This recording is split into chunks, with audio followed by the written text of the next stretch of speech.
Penuntun praktikum, mengamati ekosistem perairan. Pak Riswanto, selamat pagi, para calon guru hebat. Setelah kita mengamati ekosistem darat, hari ini kita akan beranjak ke ekosistem perairan. Praktikum ini sangat penting karena air adalah sumber kehidupan, dan kita akan mengamati komponen-komponen yang terdapat di dalamnya. Ayo, kita mulai. Lisa, tujuan kita hari ini adalah mengamati komponen-komponen yang terdapat pada ekosistem perairan, Pak. Benar kan, Pak Riswanto? Tepat sekali, Lisa. Seluruh pengamatan ini akan menjadi bekal Anda untuk mengajarkan IPA di sekolah dasar nanti. Sekarang, mari kita siapkan alat dan bahan yang dibutuhkan. Alat tulis, lup, kaca pembesar, termometer, dan lingkungan perairan itu sendiri.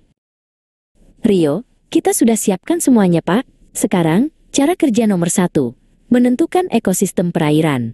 Kita pilih saja kolam ikan di belakang kampus ini ya, Pak. Ekosistem buatan yang mudah diakses. Pak Riswanto, pilihan bagus, Rio.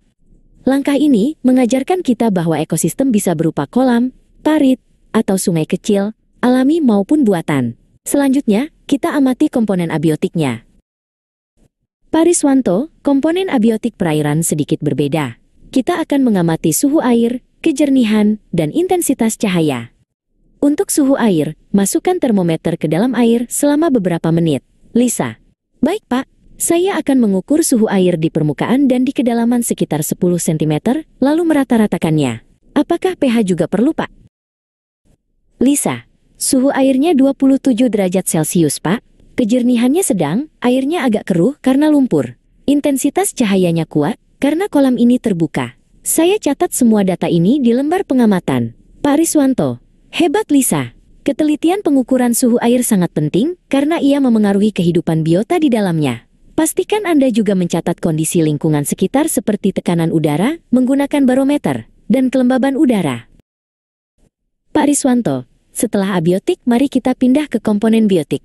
Fokus pertama, produsen. Produsen perairan adalah tumbuhan air dan alga. Amati dan catat apa saja yang Anda lihat. Rio, saya melihat banyak eceng gondok mengambang di permukaan, dan ada lumut hijau menempel di dinding kolam. Itu termasuk alga kan, Pak? Rio, saya mencatat eceng gondok dan alga hijau sebagai produsen. Sekarang ke konsumen. Saya lihat ada beberapa ikan nila berenang, capung yang baru singgah, dan seekor katak melompat. Pak Riswanto, bagus. Gunakan kaca pembesar itu lagi untuk melihat organisme kecil, seperti jentik nyamuk, atau serangga air lain di permukaan, atau di bawah daun eceng gondok. Mereka semua adalah bagian penting dari rantai makanan. Lisa, saya menemukan beberapa serangga air kecil melompat di atas air. Semua data produsen dan konsumen dari ekosistem perairan ini sudah lengkap kita catat, Pak. Pak Riswanto, langkah terakhir dalam pengamatan adalah membuat kesimpulan secara singkat.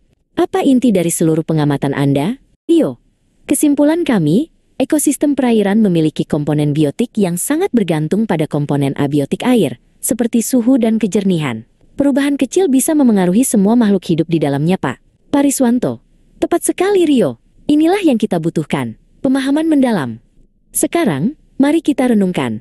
Pertanyaan terakhir, jelaskan perbedaan yang tampak jelas antara ekosistem darat pada percobaan sebelumnya dengan ekosistem perairan ini. Pak Riswanto, perbedaan paling mencolok terletak pada komponen abiotiknya. Di darat, kita fokus pada suhu udara dan tanah. Di sini, kita fokus pada suhu air, pH, dan kejernihan air, yang semuanya menjadi medium hidup utama.